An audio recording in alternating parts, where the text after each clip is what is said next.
Okay, so how do organism reproduce में हम आगे बढ़ते हैं. ओके, हमने एक मेथड देख ली थी. एक ही देखी थी?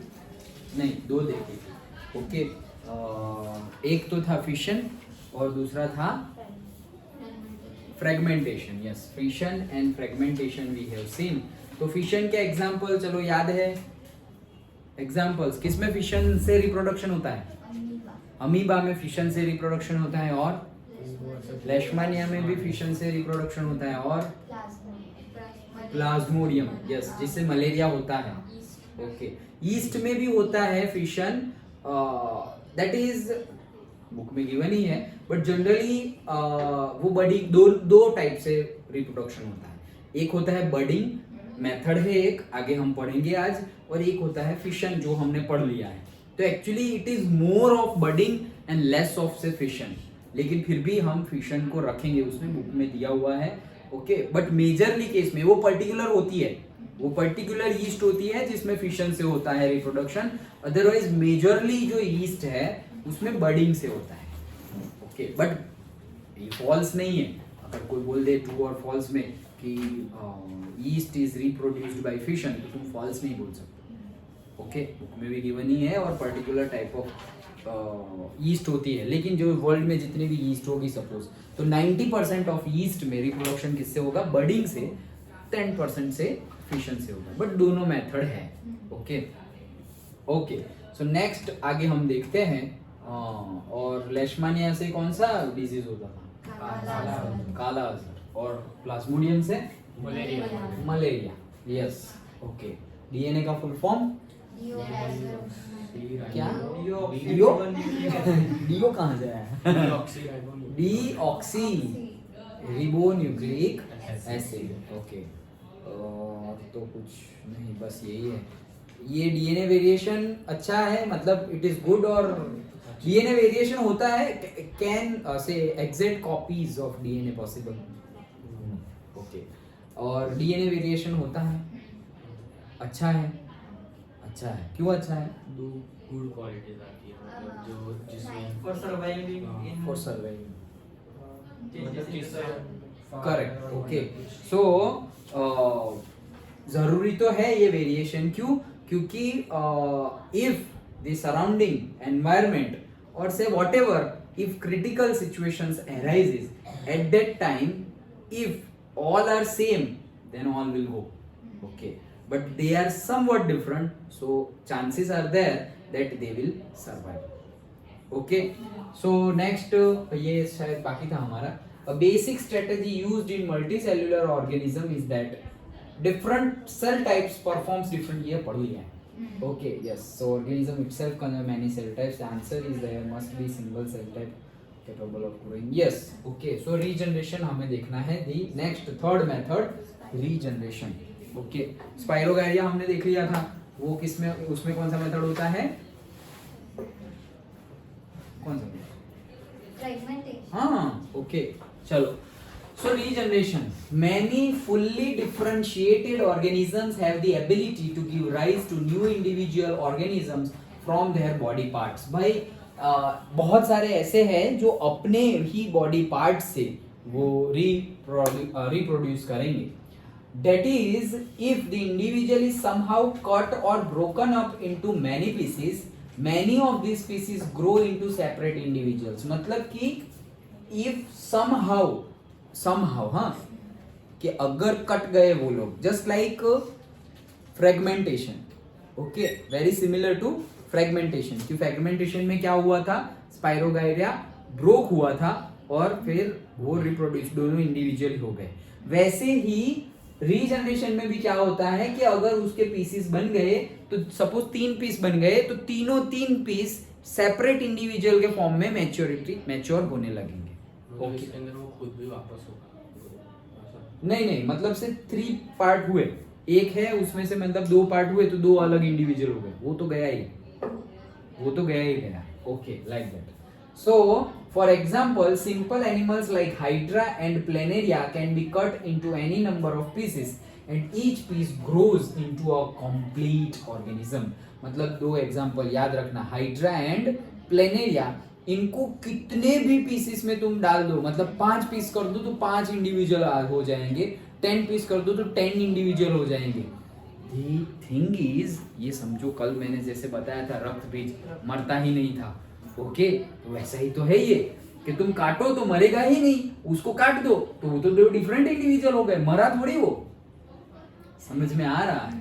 सो कैसे, मतलब सोचो जस्ट कि साइंस है बट हमें पता नहीं है। चलो हम वापस उसमें नहीं जाएंगे, कल हमने ऑलरेडी डिस्कस किया है सब। हाँ, so each piece grow, okay, this is known as regeneration. तो ये रीजनरेशन है, अभी हम फिगर देखेंगे। Regeneration is carried out by specialised cell. Specialised cell से रीजनरेशन होगा।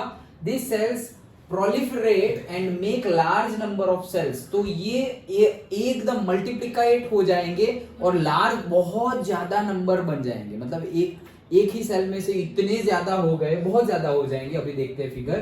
From this mass of cells different cells undergo changes to become various cell types and tissues. फिर ये इतने सारे जो मासेस बन गए सेल्स के, उसमें से डिफरेंट डिफरेंट टिश्यूज और वो सब बनने लगेगा, मतलब दूसरे का, ओके, जो कट हुए हैं उनका। फिगर में से अच्छे से समझ आएगा।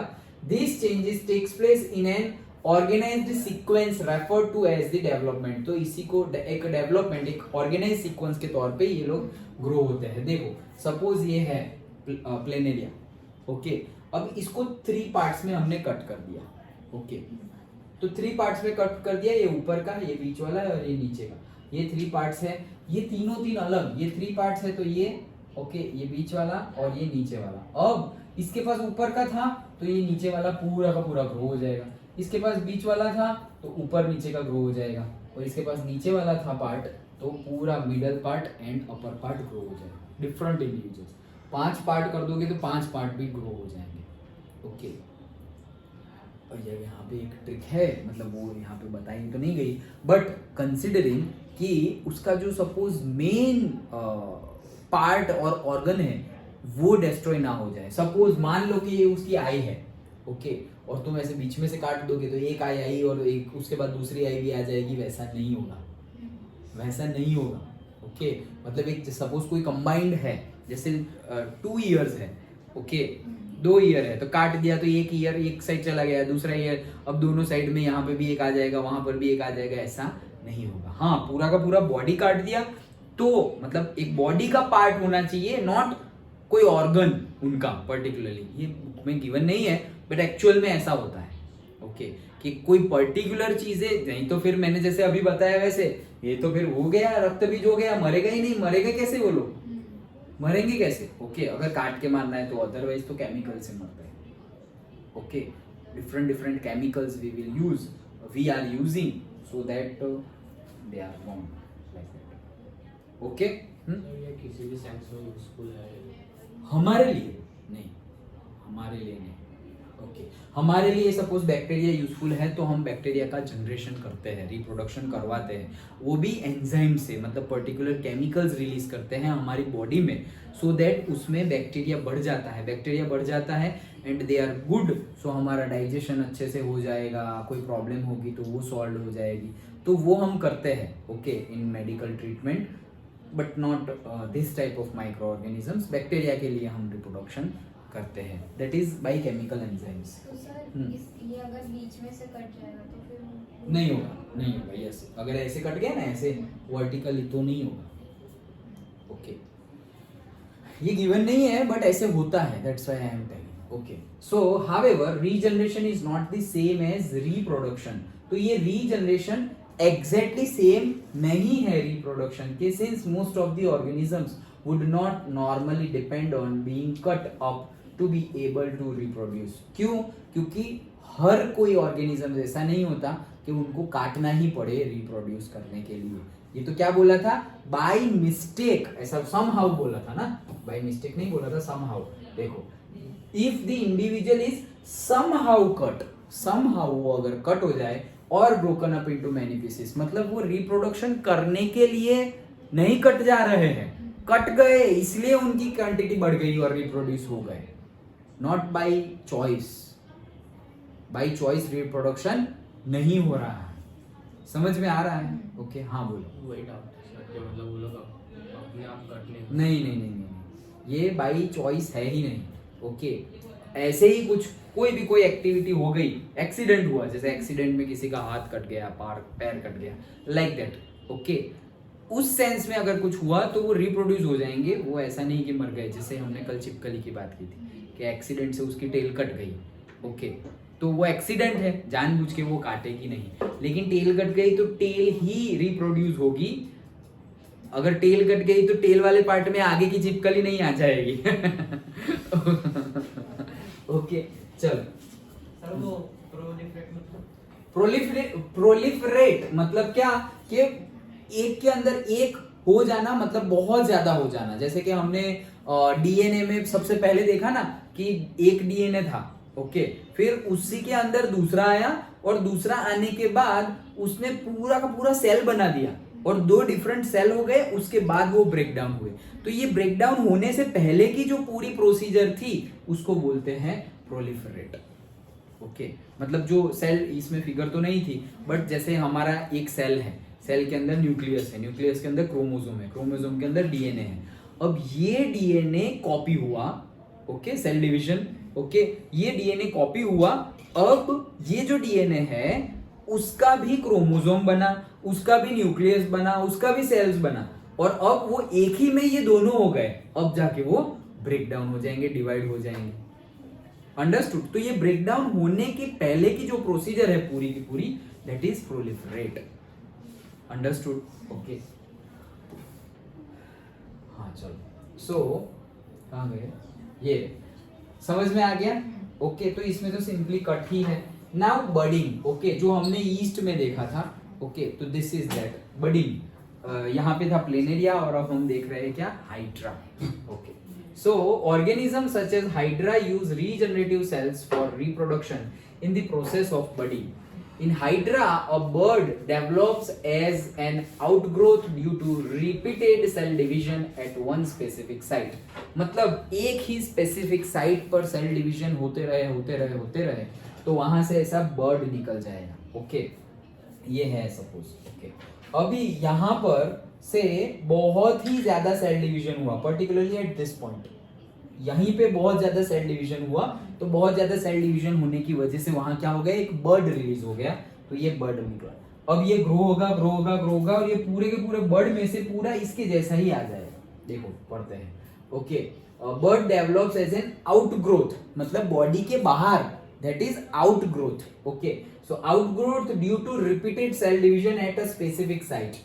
These birds develop into tiny individuals. तो ये बर्ड जो है वो टाइनी इंडिविजुअल्स में वो ग्रो करेंगे। एंड व्हेन फुल्ली मैच्योर, जब एकदम अच्छे से ये फुल्ली मैच्योर्ड हो गया, इससे ये फुल्ली मैच्योर्ड होगा, जब ऐसा हो गया, after that detach from the parent body, ऐसा बड़ा होने के बाद वो डिटैच हो जाएगा and become new independent individuals. Simple था।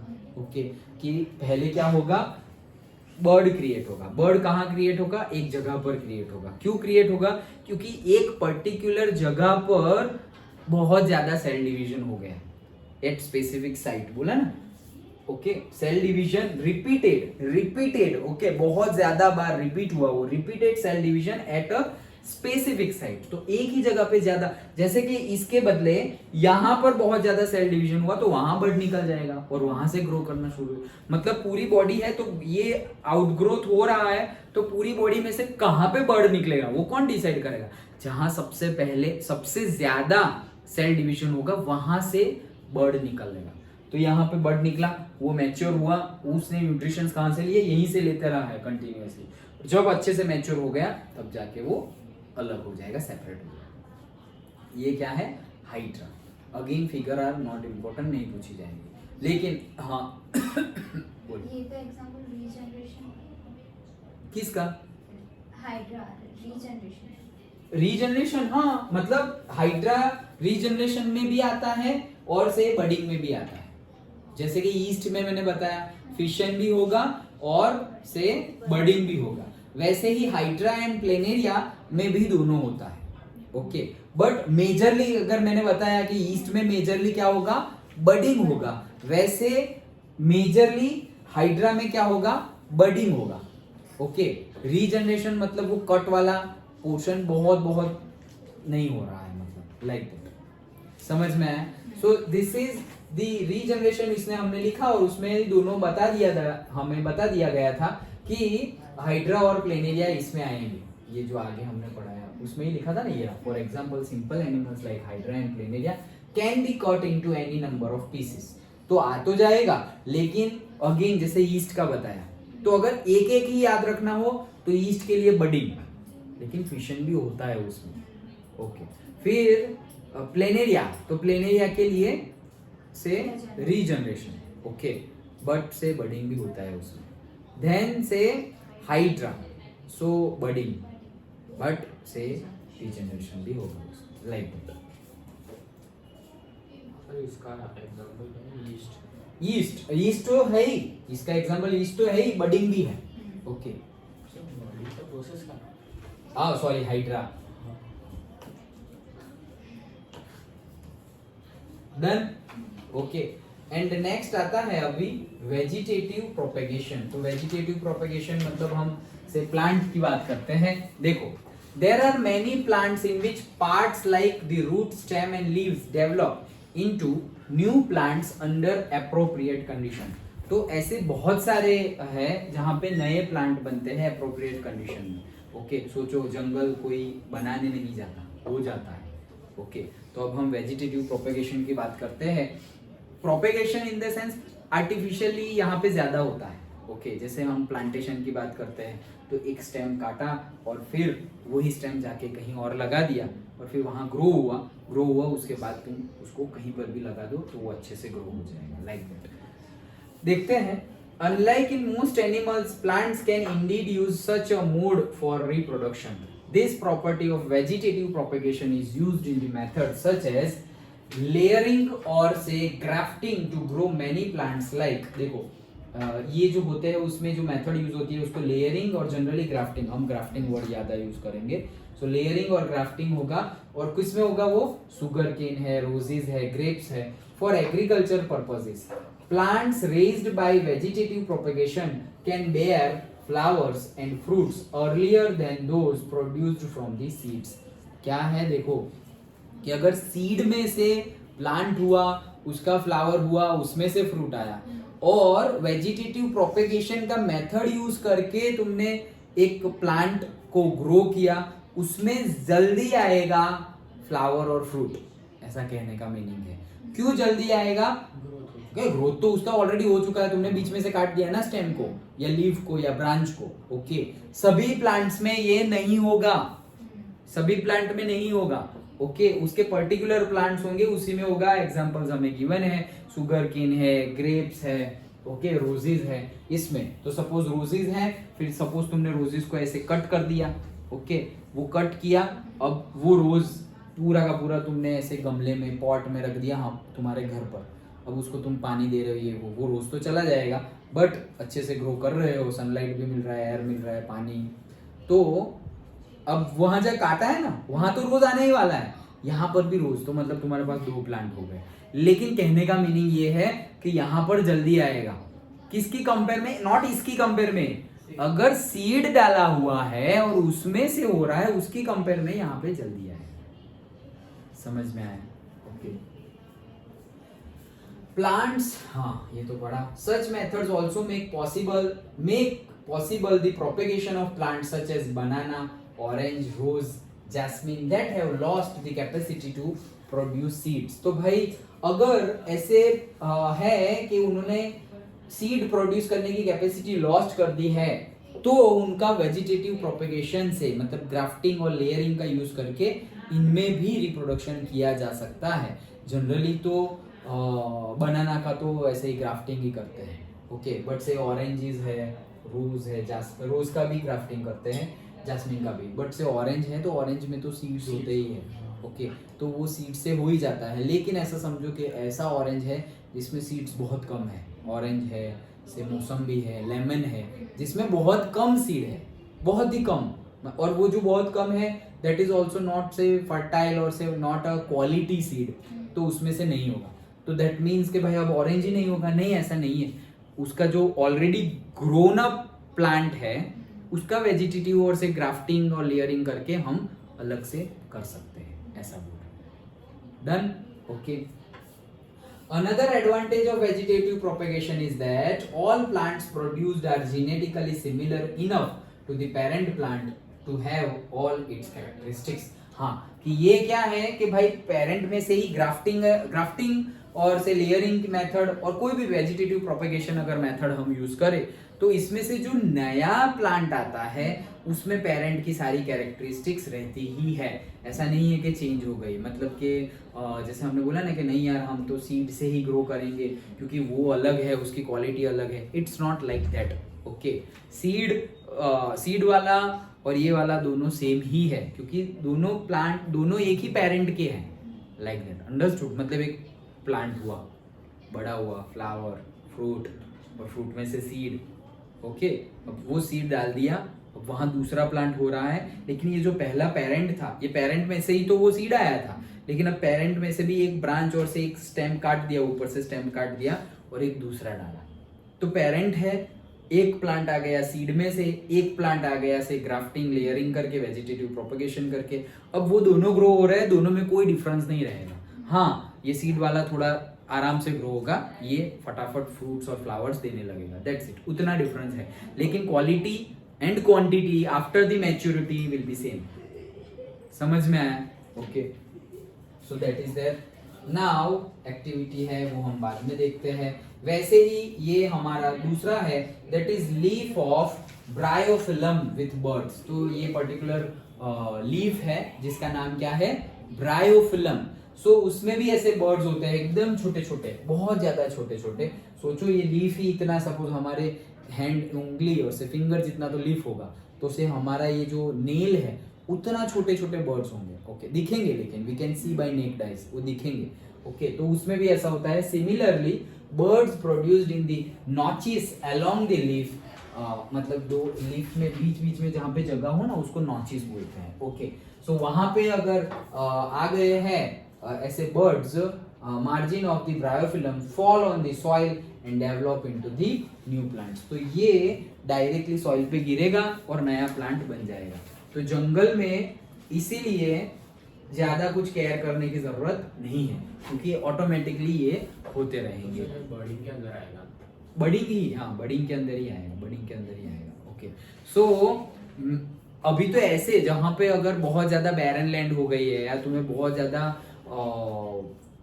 ग्रो करने हैं प्लांट्स, तो मैंने तो ऐसा भी देखा है, सपोज थोड़े साल पहले साउथ अफ्रीका में ये एक्सपेरिमेंट किया गया था कि पर्टिकुलर सीड जो थे वो बहुत ज्यादा जो ग्रो कर जाते हैं, तो वो सीड पूरे के पूरे हेलीकॉप्टर से डाले गए थे, ओके।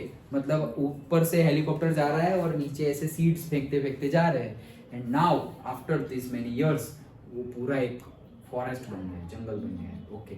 नो केयर, कुछ भी नहीं, ना डालने जाओ, कुछ नहीं, डाल दे। और वो ऐसा था कि सीड शायद एनिमल्स कोई खा भी ले तो उनके लिए अच्छा न्यूट्रिशन प्रोवाइड करेगा, लाइक दैट। तो खा गए एनिमल्स तो उनके लिए अच्छा, नहीं खा गए तो भी प्लांट्स हो जाएंगे, लाइक दैट। फिर एक तो हमने आई थिंक जब मैं कॉलेज में मतलब जो कॉलेज में पढ़ाता था तब स्टूडेंट्स ने एक, तो मैंने भी देखा ही होगा, लेकिन तब वो भी स्टार्टिंग था वो, तो एक स्टार्टअप आइडिया था क्या, पेंसिल बेचने का, ओके।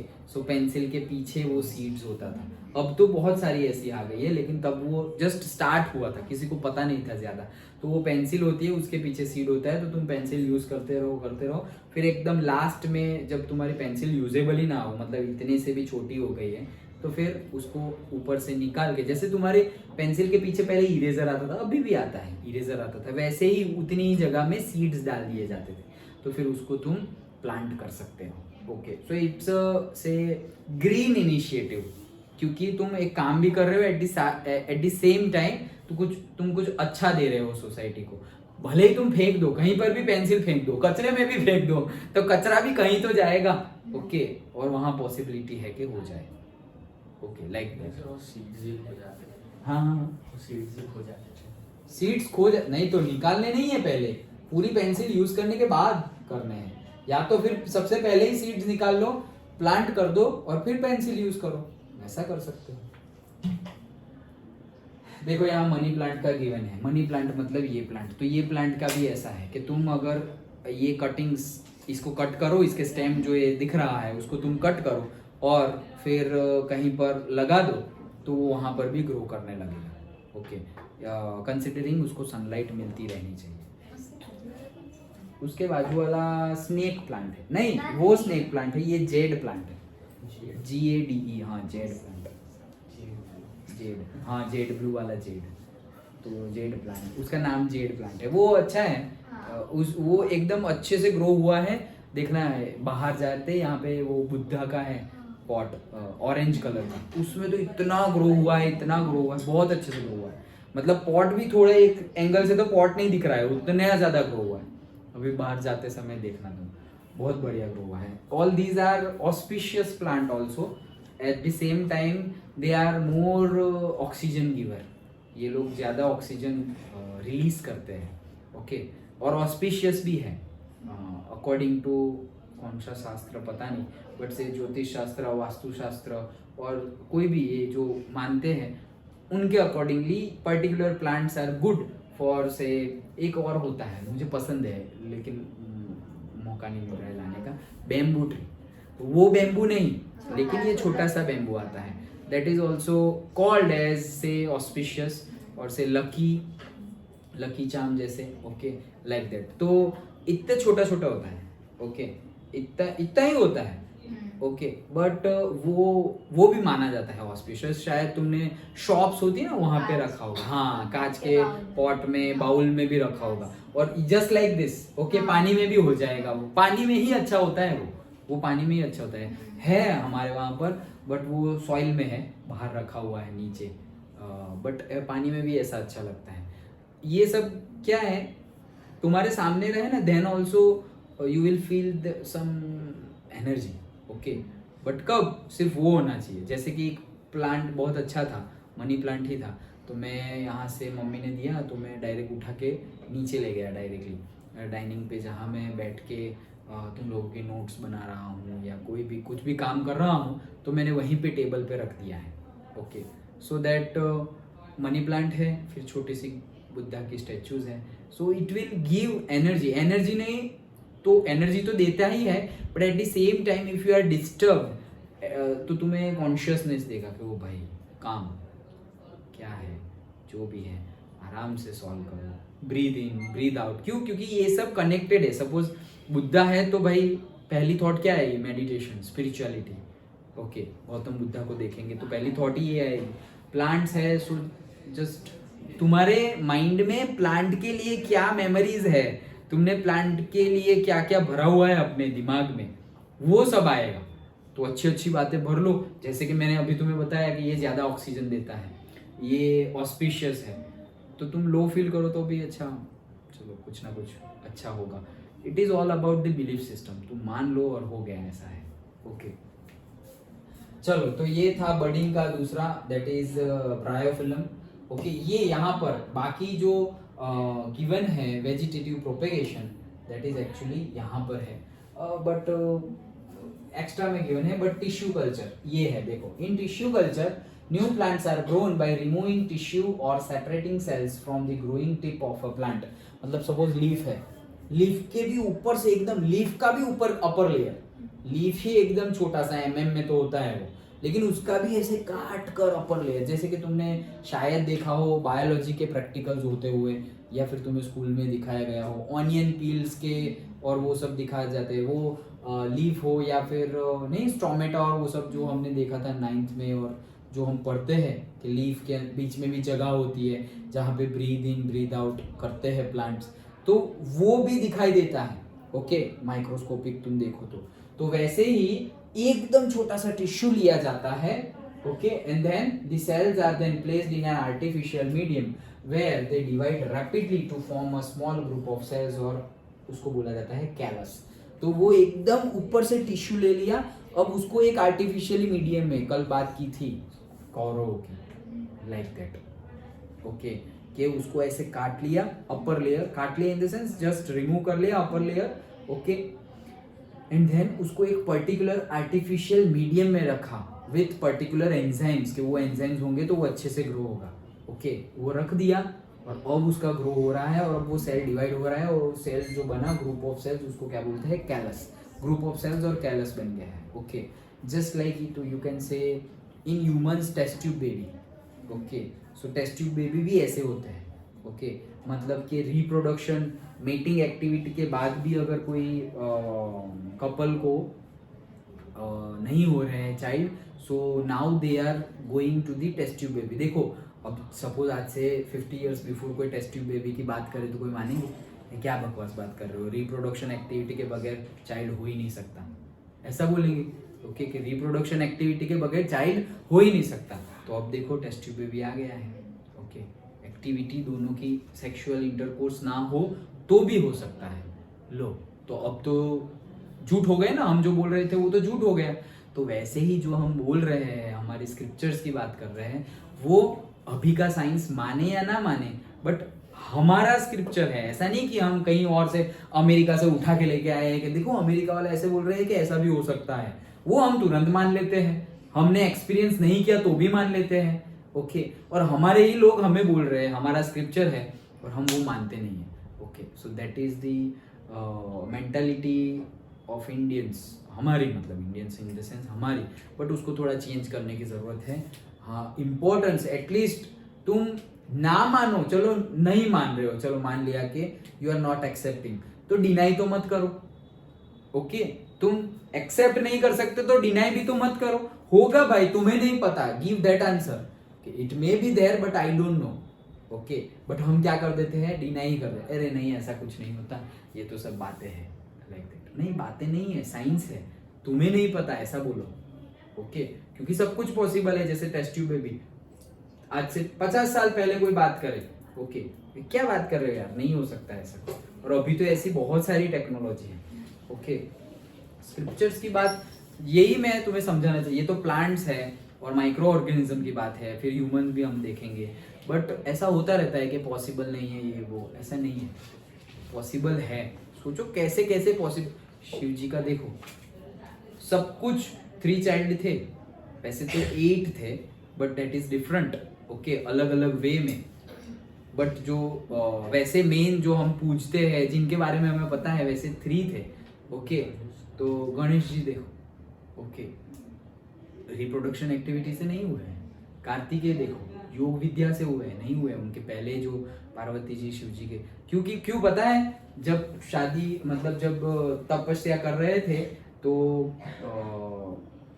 कामदेव और रति, ये देवी देवता है। ओके, कामदेव और Rati, they are the god and goddess of से sexual intercourse and like that, उसके गॉड एंड गॉडेस है। ओके, तो जब तपस्या कर रहे थे शिव जी, तुम्हें नहीं पता ना ये? हाँ, तो उसमें क्या था कि जब शिव जी तपस्या कर रहे थे आफ्टर लूजिंग दी सती, ओके, जो फर्स्ट इनकारनेशन बोलेंगे हम। ओके, सो सती की डेथ के बाद शिव जी मेडिटेशन में चले गए, सालों साल मेडिटेशन में चले गए, और अब उन्होंने रीबर्थ ले लिया है एज अ पार्वती, और अब वो मेडिटेशन कर रहे हैं। तो पार्वती जी को उनसे मैरिज करना है शिव जी से, वो आ रहे हैं। और जैसे ही सब लोगों ने क्या प्लान किया था कि जब फर्स्ट टाइम इतने सालों बाद शिव जी अपने मेडिटेशन से बाहर निकले, तो सबसे पहले वो पार्वती माता जी को ही देख ले, और वो टाइम पे वो उनके ऊपर इतने ज्यादा, मतलब से अट्रैक्ट हो जाए। ओके, इतने ज्यादा अट्रैक्ट हो जाए पार्वती जी से कि तुरंत शादी हो जाए उनकी, वो एग्री हो जाए, क्योंकि वो तो वैरागी थे, मैरिज में पहले भी नहीं मानते थे, फिर भी मैरिज किए सती माता से। फिर भी अब तो कंफर्म हो गया कि नहीं भाई, अब तो करना ही नहीं है, लाइक दैट, पहले ऐसे रिजल्ट आया है, लाइक दैट। ओके, तो अब इतना पक्का था, तो फिर बोले कि इतना हम ऐसा सिनारियो, ऐसा एनवायरनमेंट बना देंगे कि वो बहुत ज्यादा अट्रैक्ट हो जाए, वो एग्री हो जाएंगे, वो बैरागी से सांसारी बन जाएंगे। ओके, मतलब जैसे हम लोग हैं वैसे बन जाएंगे। तो सब लोगों ने प्लान किया, माता जी को बोला कि आप जैसे न्यूली मैरिज होने वाले हो, तो जैसे क्या बोलते हैं, ब्राइड बोलते हैं ना। हाँ, तो ब्राइड कैसे अपने आप को क्या बोलते हैं, मेकअप और वो सब, कॉस्ट्यूम, सब कुछ। ओके, कैसे मतलब सजना संवरना, वही। तो पूरा ऐसे माता जी नए कपड़े और सब कुछ वैसे ही जैसे शादी होने वाली हो, वही गेटअप में, ओके, पूरा लुक वैसे वैसे आए, ओके। और वही टाइम पे देवी देवता ने बोला, इंद्रदेव ने बोला कि कामदेव और रति जी को कि आप अपनी सारी एनर्जी लगा दीजिए, ओके, और सारी एनर्जी किस पे दे दीजिए, शिव जी पे, सो दैट शिव जी अट्रैक्ट कर ले पार्वती, मतलब अट्रैक्ट हो जाए पार्वती जी से, माता जी से, और फिर सब कुछ सही हो जाएगा, उनका मैरिज हो जाएगा, सबके लिए सही है। और वो एक असुर है, तारकासुर, ओके, उनको ऐसा वरदान था कि शिव जी के बेटे से ही वो मरेंगे, और वो वरदान भी शिव जी ने ही दिया था, भोलेनाथ। ओके, क्या क्या वरदान दिया था कि उनका डेथ सिर्फ और सिर्फ शिव जी के बेटे से हो, तो वो कभी नहीं चाहता था कि शिव जी के मैरिज हो। ओके, तो सब, लेकिन उसने मतलब पूरा स्वर्ग भी जीत लिया था, ये पृथ्वी लोक भी जीत लिया, सब कुछ जीत लिया, तो अब उसका मोटो था सिर्फ कि शिव जी की शादी नहीं होनी चाहिए, लेकिन सब ऐसा चाहते थे शिव जी की शादी हो जाए। तो जब आंखें खुली मेडिटेशन से, तब पूरा का पूरा एनर्जी कामदेव और रति ने लगा दिया शिव जी पे, तो शिव जी ने आंख खोली और ये एनर्जी आती हुई देखी, क्योंकि उनको बोला जाता है कामनाथ महादेव, जिन्होंने काम को भी जीत लिया है, ओके। वो ऐसे किसी से अट्रैक्ट होने वाले नहीं है, वो कोई ऐसे छोटे मोटे योगी नहीं है, आदि योगी है, ओके, सबसे पहले और सबसे बड़े, उनसे मतलब कुछ है ही नहीं आगे पीछे, बात क्या करे, कंपेयर ही नहीं कर सकते, ओके। तो पता है फिर भी ऐसा तुमने, जिसको कामनाथ बोला जाता है, जिसने जीत लिया है ये सब फीलिंग्स को, ये जो फीलिंग्स है उनको भी जीत लिया है, और उनके ऊपर तुम ये एनर्जी यूज कर रहे हो, तो थर्ड आई खुली और डायरेक्टली कामदेव भस्म हो गए, इसीलिए उनका नाम पड़ा कामनाथ महादेव, कि कामदेव, काम के ऊपर तो उनका है ही power, at the same time Kamadeva को भी थर्ड आई खोल के भरी कर, मतलब पूरा जला दिया, बर्न कर दिया। तो बहुत ज्यादा पेन हुआ, अपनी आंखों के सामने रति ने देखा कि अपने हस्बैंड डेथ हो रहा है, तब रति ने श्राप दे दिया पार्वती जी माता को कि भाई ये सब तुम लोग ऐसे इसलिए कर रहे हो, सब लोगों ने ये सब इसलिए किया कि आपके मैरिज हो जाए, ये तो अच्छी बात है, हम तो सपोर्ट ही कर रहे थे, लेकिन इसमें मेरे पति तो चले गए, ये बात में हमारी क्या गलती है, और आपके जो बेटे होने वाले हैं वो तारकासुर को मारेंगे, तो ये सब में हमारी क्या गलती है, और मेरे पति चले गए एंड लाइक दैट। तो ऐसे श्राप दे दिया कि आपकी कोख से कभी बेटा नहीं होगा, means you can not give birth to child, ऐसा श्राप दिया था। तो इसीलिए जितने भी चाइल्ड है वो ऐसे नहीं है, अलग ही मेथड से है, ओके, योग विद्या से है, ओके, कार्तिकेय जी योग विद्या से, मेडिटेशन पावर जो होता है योग विद्या शिव जी का और माता जी का, उससे प्रोड्यूस हुए हैं। फिर गणेश जी का तो स्टोरी हमें पता ही है, कल से हम करने ही वाले हैं, ओके। एंड जो हाँ नारायण हाँ, वो अलग है, वो नारायण और महादेव, मतलब विष्णु जी और शिव जी ने भी अपनी योग विद्या से चाइल्ड प्रोड्यूस किया था, ओके। विष्णु जी और शिव जी ने, अब सोचेंगे विष्णु जी कैसे, विष्णु जी ने रूप लिया था किसका, मोहिनी का, ओके, मोहिनी का रूप लिया था, और शिव जी तो अब जो प्रोड्यूस हुआ मतलब चाइल्ड, तो वो कौन सा चाइल्ड है पता है, शिव जी और विष्णु जी का child, Vishnu ji in the form of Mohini, okay. तो शिव जी और एक्चुअली बोला जाएगा विष्णु जी, वो चाइल्ड कौन सा है पता है तुम लोगों को, पता है, अय्यप्पा स्वामी, जो हम बोलते हैं ना, स्वामी ये अय्यप्पो ये जो जाता है, ये अय्यप्पा, लॉर्ड अय्यप्पा है ना, वो उनके बेटे हैं, शिव जी के और विष्णु जी के। तुम्हारे स्कूल में नहीं बताया ये? इसलिए देखना, मंदिर में तो गए ही होंगे शायद, तुम स्कूल में जाते हो तो विष्णु अय्यप्पा टेम्पल ऐसा लिखा है, देखना, विष्णु अय्यप्पा टेम्पल, और अंदर शिव जी का टेम्पल है, मैं गया हूँ, अंदर शिव जी का भी टेम्पल है। तो ये शिव जी और विष्णु जी का रूप मोहिनी, उनकी योग विद्या से जो चाइल्ड प्रोड्यूस हुआ है, that is Ayyappa Swami, okay. तो वो उनका बेटा है, लाइक दैट। बट इसीलिए जितने भी टेक्निक्स है, देखो ये तो हम रिप्रोडक्शन की बात कर रहे हैं इसलिए, सो अभी भी बहुत सारी टेक्निक है। सपोज ये योग विद्या वाली टेक्निक है, हमें पता है क्या अभी? नहीं पता है, नहीं पता है। वैसे तो केस बहुत सारे हैं, हमने कौरवों की बात की, ओके भाई 100, हाँ कर लिए भाई 100, ओके तो 100 सेक्सुअल एक्टिविटीज और से 100 इयर्स नहीं लगे, नहीं तो 9 मंथ लगेंगे अगर हम प्रेगनेंसी तो 100 इयर्स हो जाएंगे, लॉजिकल क्वेश्चन है, ओके बट ऐसा नहीं है, there are powers energies beyond our logic and our imagination, okay तो इट इज देयर, ओके वैसे महाभारत में भी ऐसे बहुत सारे केस है, ओके फिर ऋषि मुनि आशीर्वाद दे देते थे और से हो जाता था, जैसे कि सारे के सारे Pandav they are not coming by say this reproduction method, सारे मंत्र की शक्ति से आए हैं, किससे? मंत्र की शक्ति से। क्यों पता है? ये सब हम स्क्रिप्चर्स में ही जान रहे हैं। क्यों पता है? क्योंकि जैसे पार्वती जी माता को श्राप दिया था ना, वैसे ही पांडु राजा को श्राप, पांडु मतलब कुंती जी के उनके पापा, पांडव के पापा पांडु, ओके तो पांडु को भी श्राप मिला था, क्या कि जब भी तुम सेक्सुअल इंटरकोर्स करने जाओगे तुम्हारी डेथ हो जाएगी, ऐसा श्राप मिला था। एक सेज ने, एक ऋषि ने श्राप दिया था। क्यों? क्योंकि एक ऋषि और उनकी wife in the form of dear, कौन से? डियर के फॉर्म में वो सेक्सुअल एक्टिविटी कर रहे थे। वो ऋषि थे लेकिन डियर के फॉर्म में सेक्सुअल एक्टिविटी कर रहे थे और उन्होंने मतलब शिकार कर दिया, पांडु राजा ने, वो मर गए और फिर श्राप दिया कि भाई तुमने ऐसा किया, तुम्हारे साथ भी ऐसा होगा, अब तुम कभी सेक्सुअल इंटरकोर्स कर ही नहीं पाओगे। सो नाउ पांडु राजा और कुंती माँ अब तो होने वाले नहीं है, लेकिन उनकी वो भी भक्ति में बहुत आगे थे, तो कुंती माता जी के पास मंत्र शक्ति थी, तो सारे ही डिफरेंट मंत्र से सारे पांडव आए हैं। पांडव क्या, कर्ण भी आया है, ओके सो सूर्य भगवान का जो मंत्र था उससे सूर्य पुत्र कर्ण बोलते हैं हम, ओके तो सूर्य भगवान के मंत्र से कर्ण आए हैं। फिर शायद डिफरेंट है, पता नहीं, मुझे सारे तो याद नहीं है।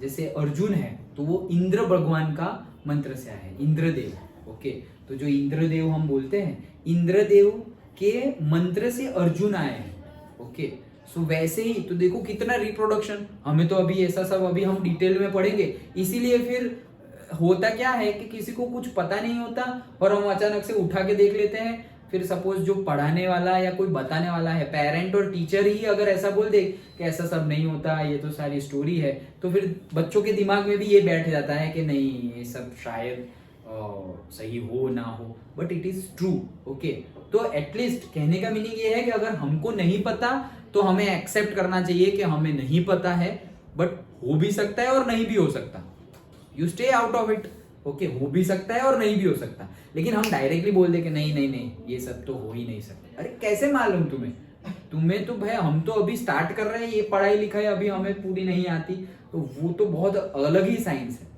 Okay that is the thing, okay चलो so tissue culture, the callus is transferred to another medium containing hormones for growth and differentiation। मतलब कि ये आर्टिफिशियल मीडियम था, अब उसका थोड़ा ग्रोथ हुआ, अच्छे से ग्रोथ हो गया, उसके बाद कैलस को दूसरे आर्टिफिशियल मीडियम में रखा गया।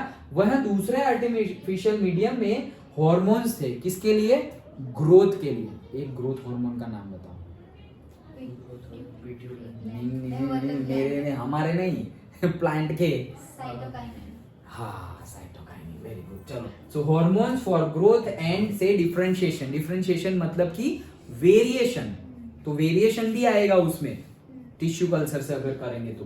The plantlets are then placed, मतलब जो बने हैं उसी को प्लांटलेट्स बोलते हैं, are then placed in the soil so that they can grow into mature plants. तो अब अच्छा खासा थोड़ा हो गया, अच्छा खासा अगर थोड़ा इतना सा भी अगर डेवलप हो गया, अब इसको निकाल के सॉइल में डाल दो तो वो एक पूरा का पूरा प्लांट हो जाएगा। ऐसा नहीं है कि फिर वो मीडियम में ही तुम रहने दो, नहीं तो नहीं होगा, मीडियम में होगा, बट दैट जो सॉइल में से मिलेगा वो ग्रोथ उतना नहीं मिलेगा। इसीलिए जैसे हमने अभी मनी प्लांट का देखा, तो मनी प्लांट को ऐसे अगर तुम पानी में रख दोगे ना, you can see the roots, okay देखो ये जो व्हाइट दिख रहा है, अच्छे से दिख रहा है अंदर, ये तो साइड पे ये दिख रहा है सब, ओके ये सारे व्हाइट है, ये रूट्स है। अगर तुम यहां से ऐसे काट दो और इसको पानी में डाल दो, यहां से काट दिया और काट के पानी में डाल दिया तो उसमें भी ऐसे रूट्स आ जाएंगे। ये ग्रीन वाला रूट नहीं है, ग्रीन वाला स्टेम ही है कहीं से काटा हुआ, ओके। लेकिन ये व्हाइट वाले रूट है, देखो आराम से, ये व्हाइट वाले रूट है।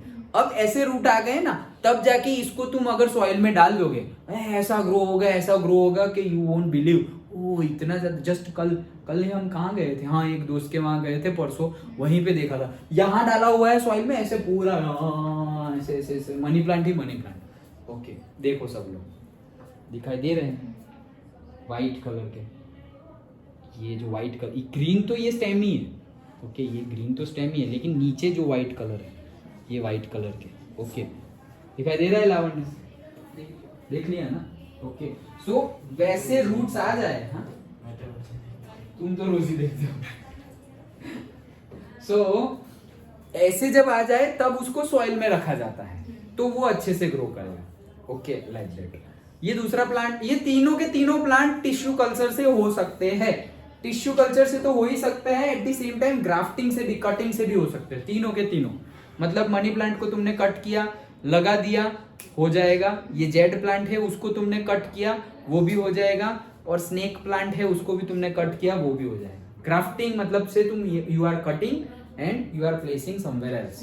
सारे नहीं होते लेकिन ये तीनों हो जाएंगे, वैसे ही है ये, अंडरस्टूड, ओके। तो अब देखो, using tissue culture many plants can be grown from one parent in disease free conditions. This technique is commonly used for ornamental plants, मतलब शोपीस, ऑर्नामेंटल प्लांट्स जो जिसमें से तुम्हें फ्लावर या फ्रूट नहीं चाहिए, सिर्फ ऑर्नामेंटल, दिखावे के लिए, ओके अच्छा लगने के लिए, तो उसमें ये टिश्यू कल्चर यूज होता है।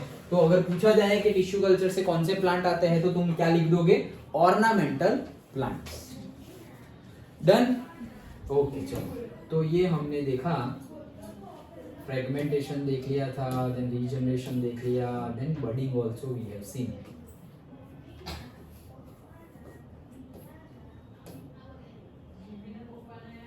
एंड वेजिटेटिव प्रोपेगेशन, समझ में आ गया वेजिटेटिव प्रोपेगेशन। और वेजिटेटिव प्रोपेगेशन में हम कुछ भी नहीं, प्रोपेगेट करना। प्रोपेगेट करना मतलब क्या है, ऐसे काट के तुमने कहीं पे प्रोपेगेट किया। प्रोपेगेट करना मतलब मिक्स हो जाना, जैसे कि ये सॉइल है, ये काटा हुआ है और ये मैंने प्रोपेगेट कर दिया, लाइक अंडरस्टूड। और एक वे होता है कि ये एक स्टेम है, पूरा तुमने कट नहीं किया, आधा कट कर दिया, जस्ट लाइक पीस, दाबेली कैसे हम खाते हैं तो वो बन को ऐसे कट कर दिया है, फिर कट कर दिया है, फिर जो जगह बची उसमें हमने सब मसाला भर दिया दाबेली खाने के लिए। तो वो जो कट किया हुआ है ना, वहां पर तुमने सॉइल को भर दिया। क्या भर दिया, सॉइल। वो जो कट किया है, ये है सपोज, ऐसा समझो, कैसे बनाऊं, ये है सपोज, इतना है, ऐसा इतना है, ठीक है। अब इसको मैंने ऐसे कट कर दिया तो ऐसे हो गया, ऐसे हो गया। अब ये जो जगह है ना, वहां पे मैंने क्या कर दिया, सॉइल फिल कर दी, और अब यहाँ पे ऐसे करके कुछ सैलो टेप या ऐसा कुछ लगा दिया, ओके। अब थोड़े टाइम बाद यहां से एक और ब्रांच निकल जाएगी पूरी की पूरी, ये तो है ही, यहां से भी एक नया आ जाएगा, ये भी एक मेथड है, ओके। डिफरेंट मेथड, ये हमारे सिलेबस में नहीं है, बट डिफरेंट मेथड्स आते हैं, ओके। नाउ स्पोर फॉर्मेशन, देखो कितने टाइप के रिप्रोडक्शन, और ये सब तो हमें पता ही नहीं था क्योंकि सब असेक्सुअल रिप्रोडक्शन है, ओके, और प्लांट के है, so we were not knowing, plant के in the sense microorganisms के भी है, बट हमें नहीं पता थे, ओके। क्यों, क्योंकि हमारे माइंड में क्या था कि भाई 2 parent are necessary, not like that, okay.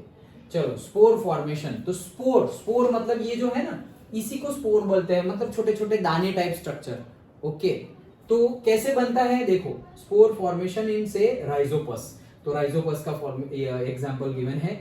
Even in many simple multicellular organisms specific reproductive part can be identified, particularly the thread-like structures that developed on the bread in say activity 7.2 hype of the bread mold, that is rhizopus, okay। just like activity हम देखेंगे, लेकिन actually है क्या, ये yeast और fungi जहां होते हैं वहां पे होता है ये Rhizopus microorganisms, okay, Rhizopus. So ये जो राइजोपस है उसमें क्या है, देखो they are not reproductive parts, उसका रिप्रोडक्टिव पार्ट नहीं है। On the other hand the tiny blob on a stick structure are involved in the reproduction. मतलब कि ये जो है ये रिप्रोडक्टिव पार्ट नहीं है, लेकिन ये जो है दैट इज ब्लॉब. ब्लॉब मतलब जस्ट लाइक बॉल, प्लास्टिक का बॉल सपोज. ओके, बॉल बोल दो या बॉब बोल दो, BOB बॉब, और से ब्लॉब लिखा है. क्या लिखा है यहाँ पे? कहाँ गया वो? ये आपके हम लिखे हैं। हाँ, ओके, ऊपर ठीक हो. हाँ, हाँ, ये रहा blob. Blob on a stick, तो ब्लॉब बोल सकते हैं या फिर L निकाल दो, BOB भी बोल सकते हैं. Okay, Bob. बॉब मतलब से जो प्लास्टिक का बॉल होता है ना, दिस. हाँ, yes, okay, that also you can say बॉब. ओके, हाँ. So the blobs are the Spongia. Okay, the blobs are the Spongia which contain cells or say spores that can eventually develop into new rhizopus individuals. मतलब कि इसके अंदर ये जो spores होते हैं ना, ये स्पोर्स को ही क्या बोला जाता है? सेल्स. और ये जिसमें है, मतलब ये जो कंटेनर है उसको बोला जाता है स्पॉन्जिया, और उसके अंदर जो है सेल्स उसको बोला जाता है स्पोर्स और से सेल्स. ओके, होगा क्या? जैसे ही ये बाहर निकलेंगे और जहां गिरेंगे वहां पे राइजोपस आ जाएगा. जैसे ही ये देखो, इसके अंदर भी है, लेकिन ये अभी कंटेनर में है, बाहर नहीं निकला है. और जैसे ही ये बाहर निकलेगा तो वहां पे राइजोपस आ जाएगा. जस्ट लाइक हमने बात की थी वायरस की. ओके, सो वायरस लिविंग है या नॉन लिविंग? ये तो डिस्कस किया था ना हमने. अगर उसे कुछ मटेरियल मिलेगा तो वो लिविंग. कौन सा मटेरियल? सपोज वुड पे है तो होस्ट है सबसे virus. Host body. Yes, okay. So कोई एक लिविंग बॉडी मिलेगी तो वो लिविंग हो जाएगा. और अगर लिविंग बॉडी नहीं मिली, ऐसे ही रोड पे पड़ा है, कहीं पे पड़ा हुआ है सरफेस पे, तो वो नॉन लिविंग है. सेम वे में यहाँ पर ये जो स्पोर्स है वो अगर बंद कंटेनर में पड़े हुए हैं तो वहां से कोई राइजोपस आने वाला नहीं है. लेकिन अगर वो फट गया मतलब से फट ही जाएगा वो. जैसे कि एग है, एग में से कैसे चिकन निकलता है, ओके, मुर्गी का बच्चा. ओके, तो वो निकलेगा, तो वो जैसे निकलेगा वैसे ही ये अगर निकल गया तो देयर इज अ लाइफ. निकल गया तो लाइफ, निकला नहीं है तो से नहीं है लाइफ. लाइफ नहीं है इन द सेंस वो रिप्रोड्यूस नहीं कर सकता, लाइक दैट. तो ये जो है वो राइजोपस है. ये पूरा का पूरा राइजोपस है, पूरा का पूरा राइजोपस है. दीज आर दी स्पोर्स, ये बाहर निकले वो, and these are the sporangia, जिसके अंदर वो स्पोर्स है, वो गोला, दो बॉब, दैट इज स्पॉन्जिया. समझ में आया?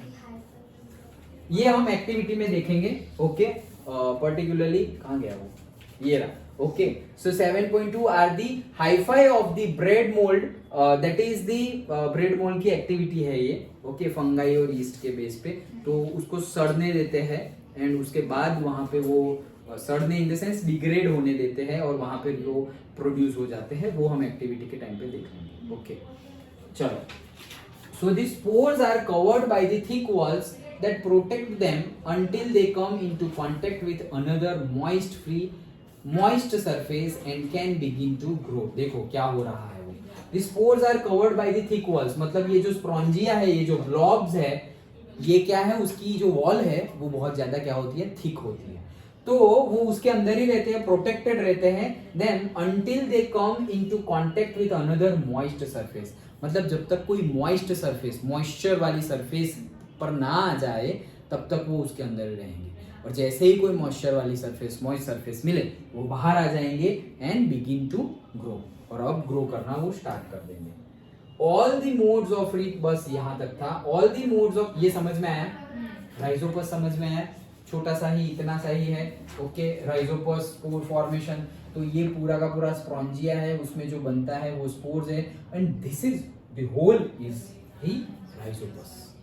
देन तो क्या बोल रहे हैं कि ये spore formation, all the methods और say modes of reproduction that we have discussed so far allow new generations to be created from a single individual. मतलब कि एक ही पेरेंट, सिंगल इंडिविजुअल से ही ये सब मेथड है. This is known as asexual reproduction. ये पहले बोलना चाहिए था बट समझ गए. ओके, कि दिस इज असेक्सुअल रिप्रोडक्शन. तो असेक्सुअल रिप्रोडक्शन में हमने कितने पार्ट्स देखे, कितने टाइप्स देखे, बताओ. चलो, फिशन देखा, फ्रेगमेंटेशन देखा, regeneration, budding, vegetative propagation and one more, ये वाला that is spore formation. Spore जो है वो बनता है spore formation. Done.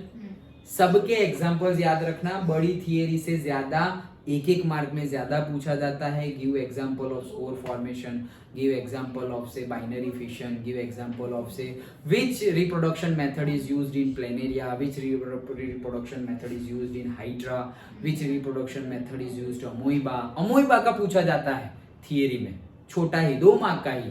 Okay, 2 mark में भी 1 मार्क की फिगर और 1 मार्क का कंटेंट। वैसे बाकी भी ऐसा नहीं है अनइम्पोर्टेंट है, लेस इंपॉर्टेंट है, ऐसा नहीं बोल रहा हूं, बट वहां ज्यादा पूछा जाता है। 1-1 मार्क में ज्यादा क्वेश्चंस बनते हैं इसमें से, और ये क्वेश्चंस में से 1 मार्क का, 2 मार्क का, 3 मार्क का सारे ही क्वेश्चंस बनेंगे। ओके, जो बड़े क्वेश्चन, हाँ क्या fission, fission, yes, binary fission to be precise.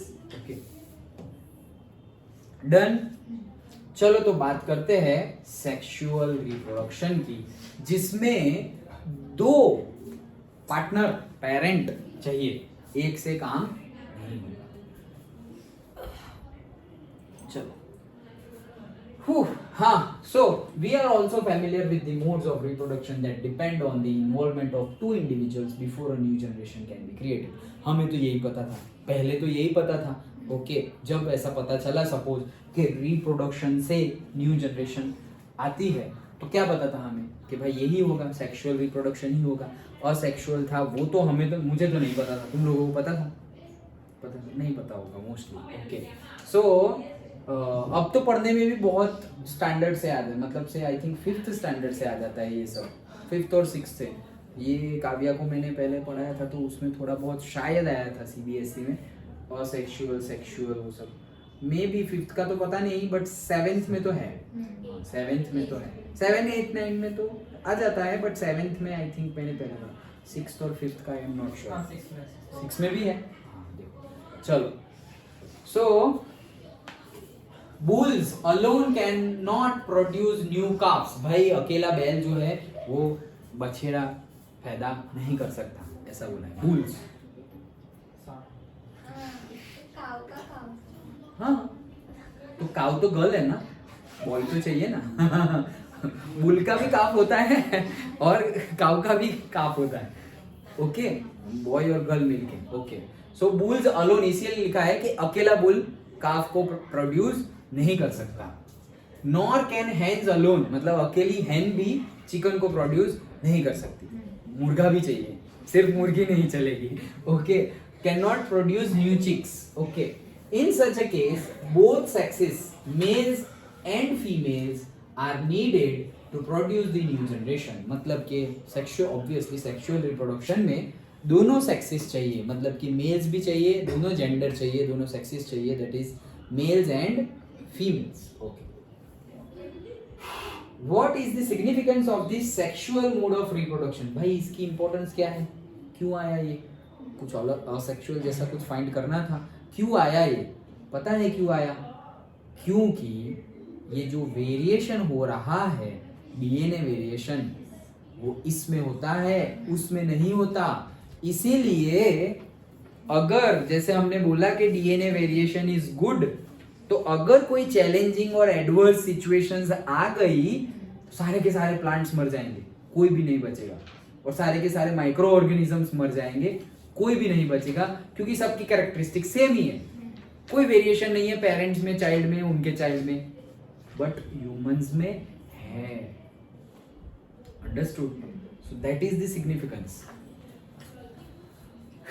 कहाँ गए? Are there any limitations of asexual mode of reproduction which we have been discussing above? हाँ, तो ये जो मैंने बोला वो। ओके, तो वही अभी हमें डिस्कस करना है। Why is sexual mode of reproduction? क्यों? तो डीएनए कॉपिंग का टॉपिक आएगा, अभी हम डिस्कस करेंगे। The creation of 2 new cells from one involves copying of the DNA as well as of the cellular apparatus। सब कुछ ही कॉपी होना चाहिए। यहाँ से तो हमने चैप्टर की स्टार्टिंग की थी।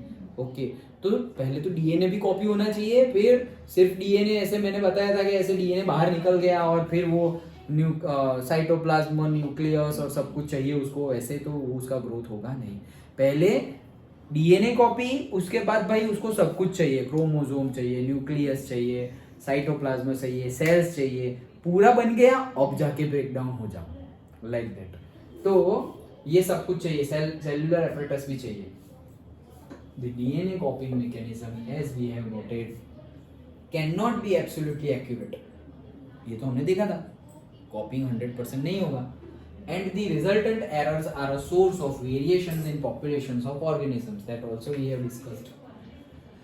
Every individual organism cannot be protected by variations, but in a population, variations are useful for ensuring the survival of the species. यही उठा के तुम वहां लिख सकते हो अगर पूछा जाए तो, कि डीएनए वेरिएशन इज गुड और say why DNA variation is good, तो यही सेंटेंस उठा के वहां भी लिख सकते हो तुम। Then it would therefore make sense if organisms came up with reproductive modes that allowed more and more variations to be generated.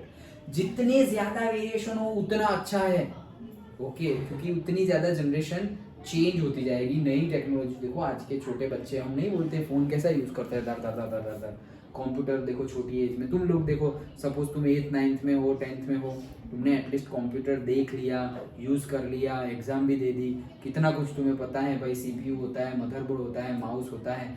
मैं जब पढ़ता था तो ऐसा नहीं था कि नहीं था, लेकिन बहुत बेसिक समझा था हमने कि भाई देयर आर सीपीयू जो उसका ब्रेन है, फिर से मॉनिटर है, फिर से मदरबोर्ड है, उसके अंदर माउस है, एक होता है हार्डवेयर यूनिट, ये सब, एक होता है सॉफ्टवेयर, बहुत बेसिक से।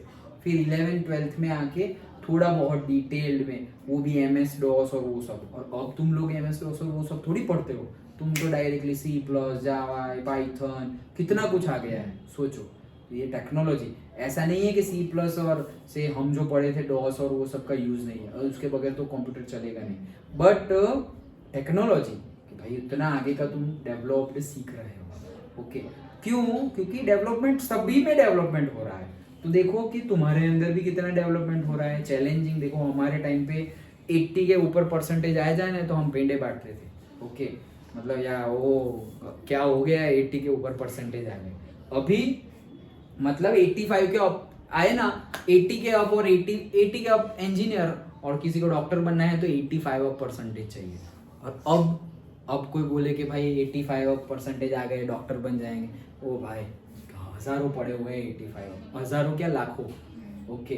तो कितने परसेंटेज देखो, अभी 100 आउट ऑफ 100 आते हैं। हमारे टाइम पे 100 आउट ऑफ 100 स्टेट में गिने चुने लोगों के आते थे, पूरे के पूरे स्टेट में, ओके। और से नेशन में बोल दो तो भी चलेगा। और अब तो डिस्ट्रिक्ट में आते हैं कितने के 100 आउट ऑफ 100, एक ही डिस्ट्रिक्ट में, और तब स्टेट और कंट्रीज में आते थे। सो that is the level, your level of understanding, grasping, सब क्या हो रहा है, इंक्रीज हो रहा है। क्यों? ये वेरिएशन की वजह से। अगर वेरिएशन नहीं हुआ होता तो नहीं होता, फिर वैसे ही जैसे हमारे पेरेंट वैसे हम, हमारे जैसे हमारी ऑफस्प्रिंग, वैसे ही चलता रहता। समझ में आ रहा है? इसीलिए बोलते हैं कि मोर ना इंडा ने चितरवा ना पड़े, ओके। और से शेर के बच्चे को शिकार करना नहीं सिखाना पड़ता, लाइक दैट, उसे आता ही है भाई, लाइक दैट, ओके। चलो, while DNA copying mechanisms are not absolutely accurate, they are precise enough to make generations of variations a fairly slow process. देखो, बहुत बढ़िया। क्या absolutely accurate तो नहीं है, वो तो हमने देख लिया, लेकिन ऐसा भी नहीं है कि ये जो डीएनए वेरिएशन है वो इतना वेरिएशन हो गया, जैसे कल हमने बात की थी कि अगर ऐसे वेरिएशन होता रहा तो हमारी और हमारे बाद 100th जनरेशन, मतलब 100 जनरेशन खत्म हो गई। एक जनरेशन के 100 साल गिन लो तो 100 जनरेशन के हो जाएंगे 10,000 ईयर्स। एक जनरेशन का 100 साल गिनो, हमारा बेटा सपोज 100 साल जीने वाला है, फिर उसका बेटा भी 100 साल जिएगा, तो अप्रोक्सीमेटली कितने साल हो जाएंगे, 10,000 ईयर्स।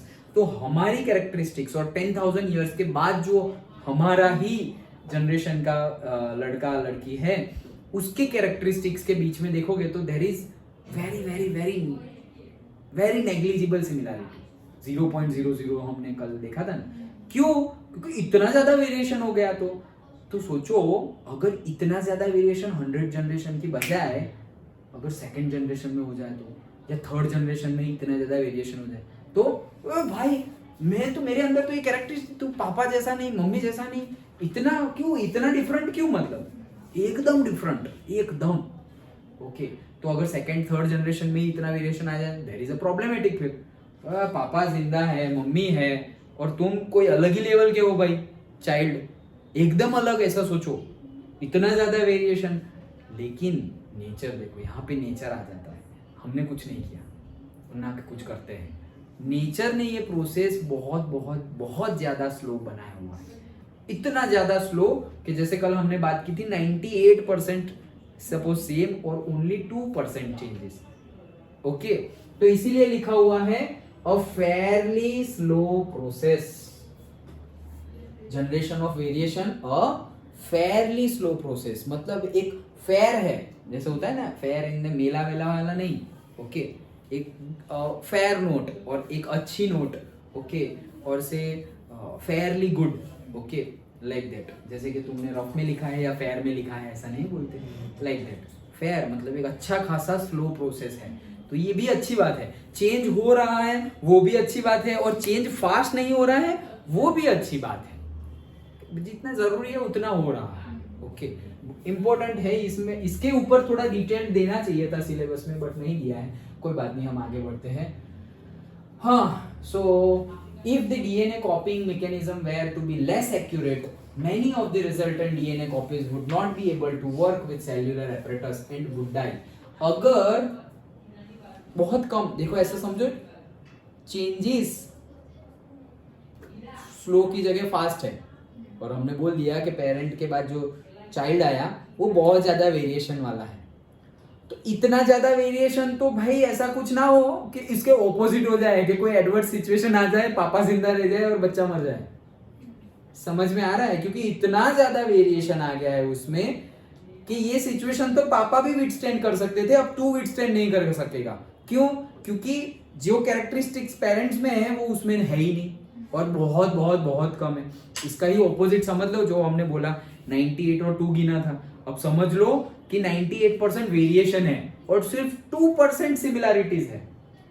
तो गया एडवर्स सिचुएशंस में, वो ही पहले खत्म हो जाएगा ऐसा कुछ हुआ तो। फिर कोविड होगा तो सबको कोविड हुआ है तो पेरेंट को बाद में होगा, पहले चाइल्ड को होगा।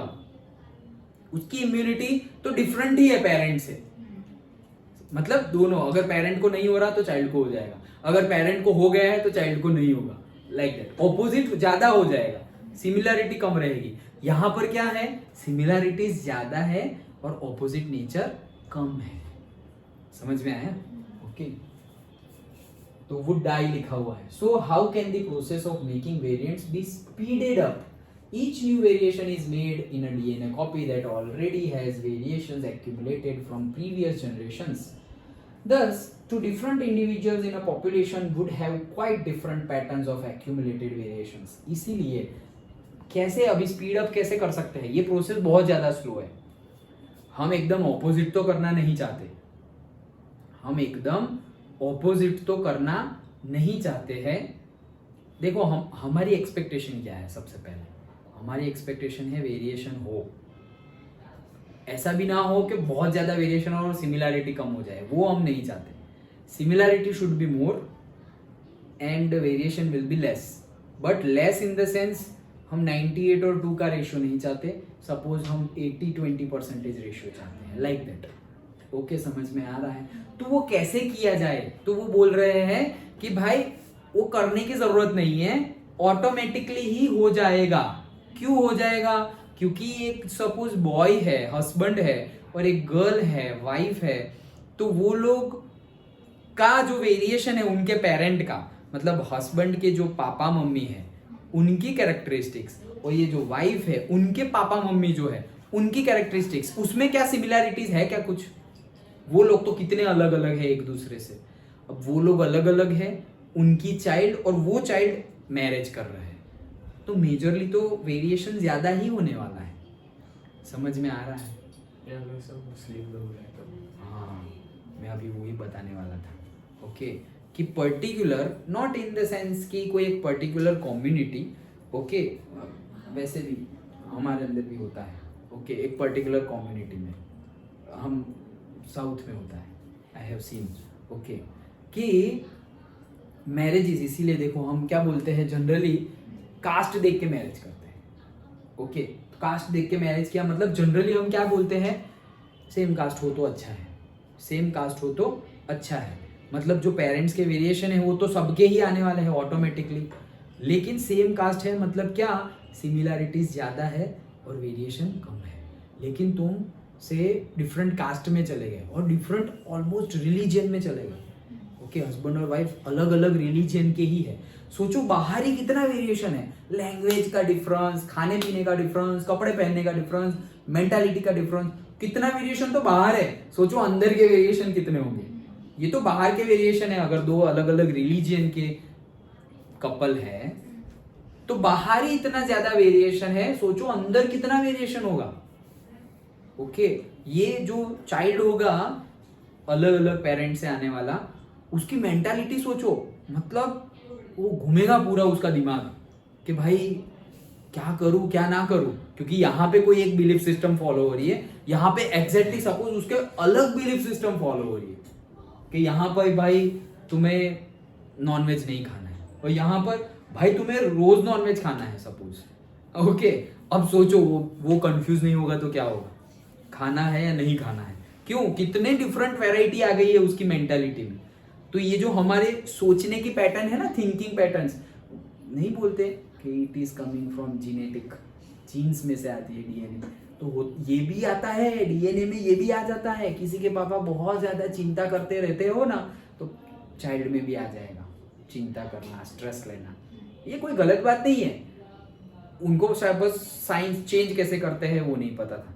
तुम पता कर लो और चेंज कर दो तो होगा क्या, हम चेंज हो गए, आगे की जनरेशन भी चेंज हो गई. ओके, प्रॉब्लम तो भाई हो सकता है, सॉल्यूशन पे कॉन्सेंट्रेट करो.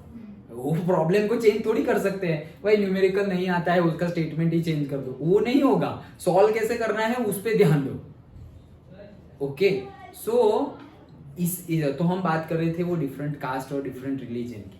तो इसीलिए देखो पर्टिकुलरली सेम कास्ट में हम नहीं करते हैं. अरे सेम कास्ट और से सेम फैमिली में, जो अभी निर्भय पूछ रहा था, ओके, कि पर्टिकुलर कम्युनिटी ऐसी है कि सेम एक ही फैमिली, मतलब से कजिन ब्रदर सिस्टर मैरिज हो गए, कजिन, और है ऐसा होता है पर्टिकुलर कम्युनिटीज में. ओके, हम किसी को पॉइंट आउट नहीं कर रहे हैं, देयर बिलीफ सिस्टम होता है, हमें कोई प्रॉब्लम नहीं है. ओके, बट साइंटिफिकली देखना चाहिए. ओके, कि क्या चेंजेस सही है नहीं. अब उनमें जितना वेरिएशन होना चाहिए था उससे तो कम आएगा ना वेरिएशन. एक ही कम्युनिटी के आ रहे हैं तो वेरिएशन कहाँ से आएगा फिर, समझ में आ रहा है. तो वेरिएशन ना हमें बहुत ज्यादा चाहिए और ना बहुत कम चाहिए, मॉडरेट लेवल पे चाहिए. और मॉडरेट लेवल में भी कैसे चाहिए कि भाई सिमिलैरिटीज ज्यादा हो और वेरिएशन. तो सपोज तुम 60-40 दे हो तो भी चलेगा, 60% सिमिलर 40% वेरिएशन तो भी चलेगा, 70-30 भी चलेगा, 80-20 भी चलेगा, लेकिन 60% वेरिएशन और 40% सिमिलैरिटी ये नहीं चलेगा. समझ में आ रहा है. ओके, हाँ, सो देखो यहाँ सब लिखा हुआ है ये उसके बारे में. Thus, two different individuals would have quite different patterns. Since all these variations are in living individuals, it is assured that they do not have any really bad effects. Combining variations from two or more individuals would thus create a new combinations of variants. मतलब कि papa mummy की characteristics वैसे ही अलग है क्योंकि उनके grand parents और parents भी डिफरेंट कैरेक्टरिस्टिक्स हैं, तो वेरिएशंस तो आने ही वाले हैं.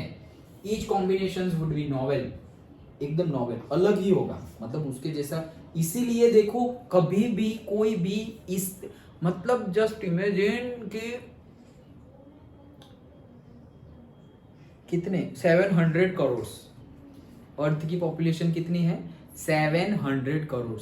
ये 700 करोड़ में कोई भी एक दूसरे जैसा नहीं है 100%. हाँ, बाहर और अंदर से, बाहर से शायद तुम ढूंढ के आ जाओ लेकिन अंदर से नहीं है. ओके, सोचो इतना वेरिएशन आता कहां से है. ये मेथड, ये है साइंस उसके पीछे कि भाई एक पापा मम्मी, अब उनकी कैरेक्टरिस्टिक्स अलग अलग है, उसमें से चाइल्ड आया, तो ऐसा नहीं है कि 50-50 भाई 48 और 4 तो कुछ वो नया ही लेके आया है। ओके, वो 4 तो नया ही लेके आया है। सोचो कि सारी की सारी कैरेक्टरिस्टिक्स पापा और मम्मी की ही होती है और वेरिएशन होता ही नहीं, तो बहुत ज्यादा चांसेस थे कि हमारे जैसे दिखने वाले भी मिल जाएंगे और हमारे जैसे अंदर की कैरेक्टरिस्टिक्स वाले भी मिल जाएंगे, ऑब्वियसली, क्योंकि वेरिएशन कम है।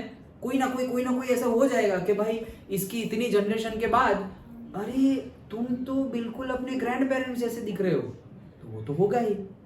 ओके, वो तो अभी भी होता है। सोचो, ग्रैंड पेरेंट और पेरेंट जैसे तो हम दिखते ही है, लेकिन सोचो कि कोई 2 अलग अलग भी दिख जाए, मतलब ऐसा भी हो सकता है।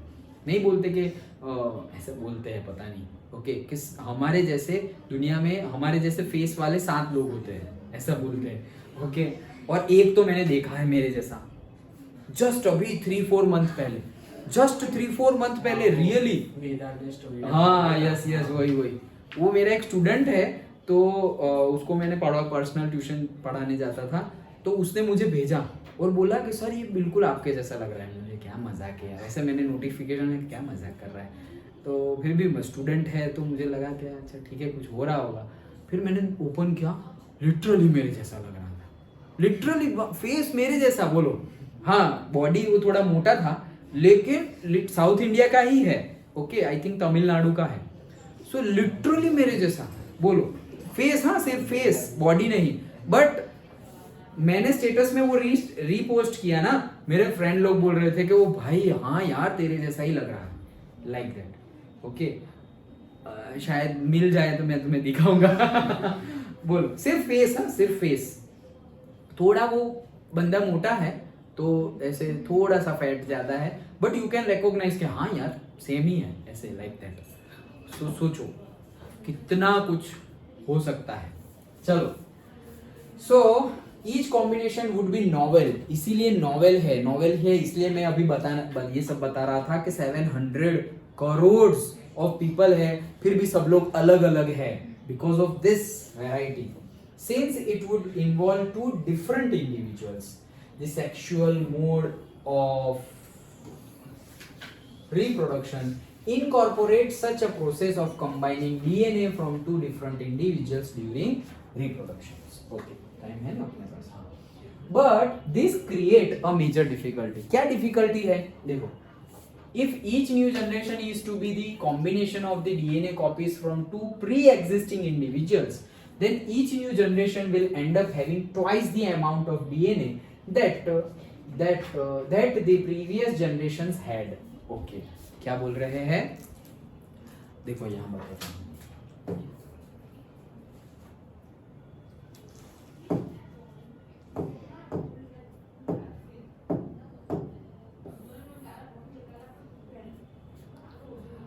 बॉय में और गर्ल में, सब में, बॉय गर्ल छोड़ो, सब में कितने पेयर्स ऑफ क्रोमोसोम होते हैं?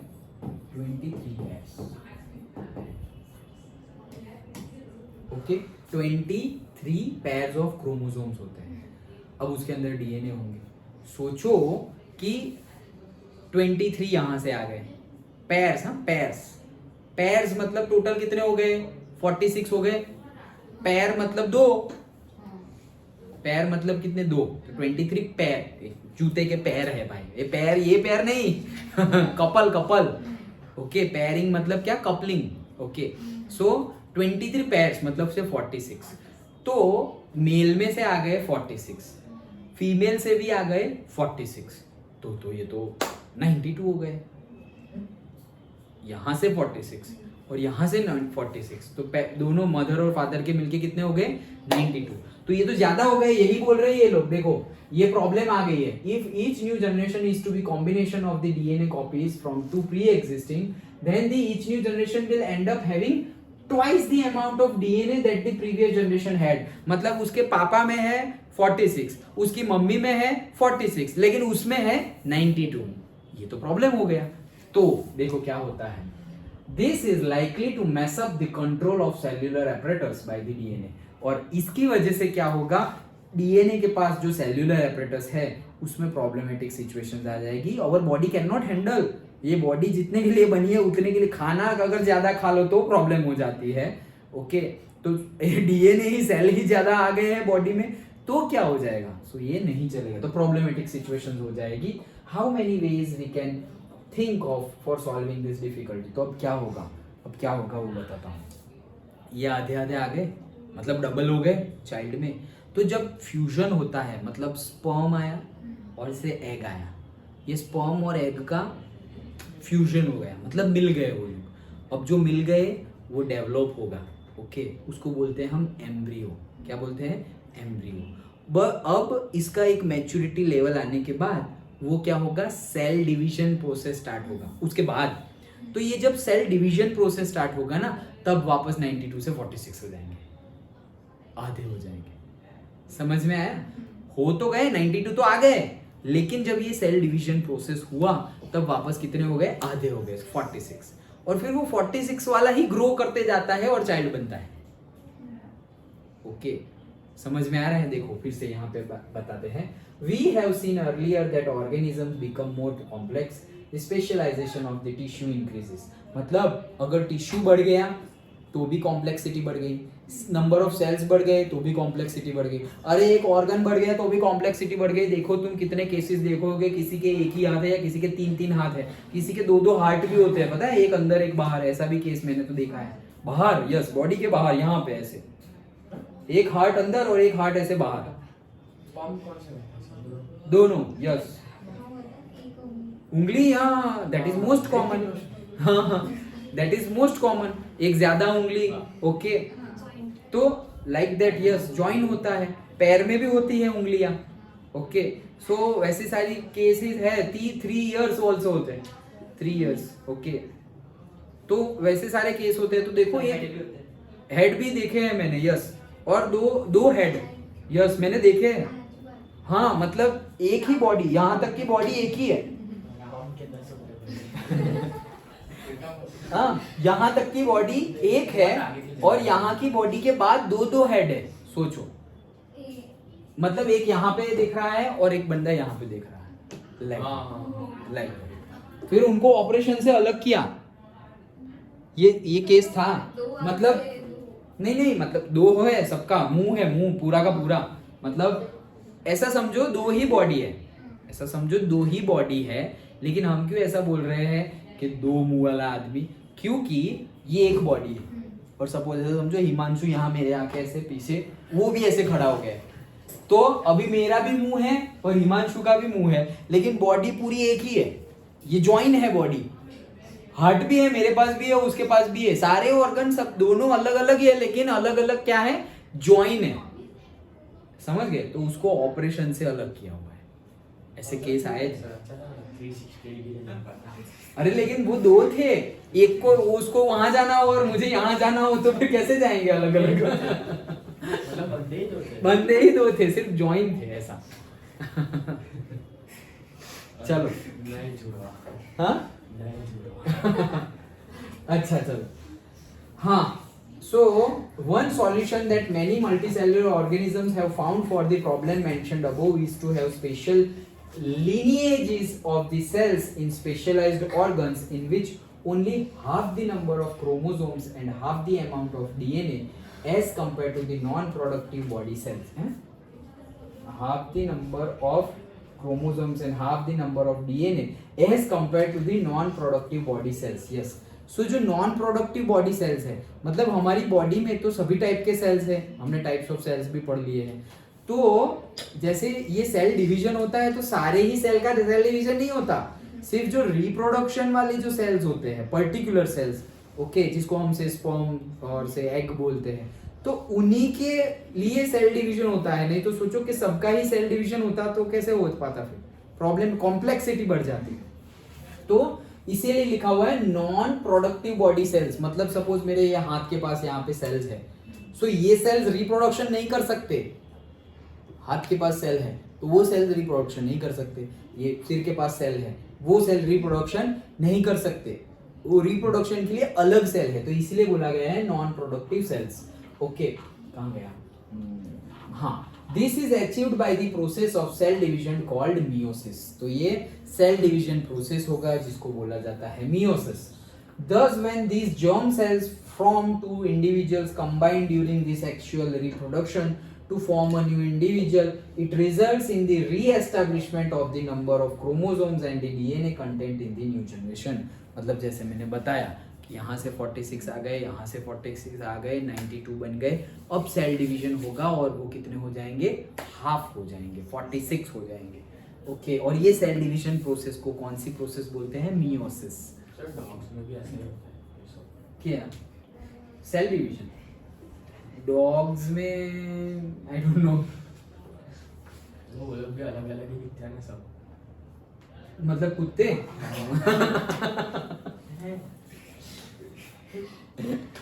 मतलब वेरिएशंस की बात कर रहे हैं. वेरिएशंस तो होगा क्योंकि ये सारी वेरिएशंस वाली जो भी सेक्सुअल रिप्रोडक्शन है उसमें वेरिएशन तो आएगा ही. तुम क्यों डॉग याद आ गए? ऐसे ही हाल है. सर अगर कट जाए कहीं पे तो सेल डिवीजन होता है ना? Mitosis. हाँ हाँ हाँ कहीं कट जाए. हाँ, वहां पर भी सेल डिवीजन होगा, but that is non reproductive. Reproduction नहीं होगा, मतलब वहां पे सेल डिवीजन होगा लेकिन कोई नए बर्थ के लिए नहीं. हाँ, सेल्स वहां के रिपेयर हो जाएंगे, नए सेल्स बन जाएंगे. ओके, बट एक नया का नया जैसे हमारे जैसे चाइल्ड बर्थ होता है वो सेल डिवीजन वहां पे, वो माइटोसिस मियोसिस वैसे अलग अलग. क्या हुआ? चलो, सो हाँ, कहाँ पहुंचे हम? Combine results. हाँ, if the zygote is to grow and develop into an organism which has highly specialized tissues and organs, then it has to be sufficient stores of energy for doing this. मतलब energy भी होनी चाहिए cell division के लिए. Okay, in very simple organisms it is seen that the two germ cells are not very different from one another or may even be similar. तो जो दो germ cells होते हैं वो शायद similar भी हो सकते हैं. But as the body designs become more complex, the germ cells also specialize. One germ cell is large, contains the food stores, while the other is smaller and likely to be motile. Okay, मतलब कि ये जो join होंगे ना germ cells मतलब वही sperm and egg. Okay, तो उसमें से ये जो ग्रो कर रहे हैं तो दोनों की कैरेक्टरिस्टिक्स अलग अलग है. जैसे कि कोई एक बहुत ज्यादा ग्रो कर रहा है तो दूसरा मोटाइल है, मतलब कि मूवमेंट करने के लिए है. ओके, मोटाइल मतलब जैसे हम नहीं बोलते कि मॉर्टल नहीं बोलते, मॉर्टल इन the sense living non living वाला केस हो गया. ओके, तो उसको जिंदा रखने का काम एक पर्टिकुलर वो जो ज्वाइन हुआ है वो करता है. वो कौन सा करता है वी डोंट नो क्योंकि वो तो फ्यूज हो गया है. Okay, like that. So one germ cell is large and contain the food stores while the other is smaller and likely to be motile. Conventionally the motile germ cell is called the male gamete. तो जो motile होता है, okay, conventionally जो motile होता है germ cells उसको क्या बोलते हैं? Male gamete. मेल गैमेट मतलब कि sperm. Okay, and the germ cell containing the stored food is called the female gamete, that is the egg. Okay, we shall see in the next few sections how the need to create these different types of gametes give rise to differences in the male and female reproductive organs and in some cases differences in the body of male and female organisms. मतलब ये जो zygote बना है दो germ cell से बना है zygote, तो एक का काम क्या है? फूड और वो सबको स्टोर करना, और दूसरे का काम है मोटाइल मतलब मूवमेंट और से जिंदा मतलब एक लिविंग रखने का काम. तो जनरली ये जो मूवमेंट वाला काम होता है मोटाइल है. Okay, that work is done by say male germs which is called say sperm. And जो फूड स्टोरेज का काम है क्योंकि ग्रोथ कंटिन्यूअसली उसको भी मिलेगा. जैसे हमारी बॉडी है तो हमने सुबह सपोज खा लिया तो सारा का सारा डाइजेशन मिलके पूरी का पूरा न्यूट्रिशन बॉडी में चला गया, ऐसा तो नहीं है, कितना कुछ स्टोर्ड है. उसके बाद ड्यू टू जब हमने ज्यादा एक्सरसाइज कर ली, बोला, ये किया, तब जाके वो एनर्जी यूज होगी. वैसे ही ये जाइगोट है, वो भी सोचो कि जो मदर ईट कर रही है उसका वो फूड उसको मिल गया, अब वो सारा का सारा फूड कंज्यूम नहीं कर लेगा, वो भी खाएगा, eight the same time stored भी होगा. तो स्टोर्ड का होता है कामकाज ये female germ cells, that is दी से एग.